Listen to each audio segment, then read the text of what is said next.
সবাইকে অত্যন্ত জরুরি একটা কোশ্চেন সবাই করছেন, খুব মনোযোগ সহকারে শুনবেন। এখানে কাজের ক্যাটাগরি হইল, ভিসার ক্যাটাগরি হইল ম্যানুফ্যাকচার, কনস্ট্রাকশন, এগ্রিকালচার, প্লান্টেশন। এই কয়টা হলো আপনার কাজের এরিয়া। এর ভিতরে আপনার যদি কেউ আপনাকে বলে যে আপনি ক্যাশে যে কোনো ব্যবসা প্রতিষ্ঠানের ক্যাশিয়ার হিসেবে কাজ করবেন অথবা অফিসে কোনো কাজ করবেন, তাহলে মনে করবেন যে এটা সঠিক না।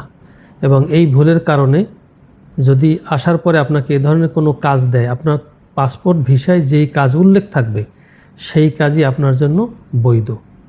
অন্যথায় অন্য কোনো সেক্টরে যদি আপনি কাজ করেন সেটা মালয়েশিয়ান ইমিগ্রেশন ল অনুযায়ী সেটা অবৈধ হবে।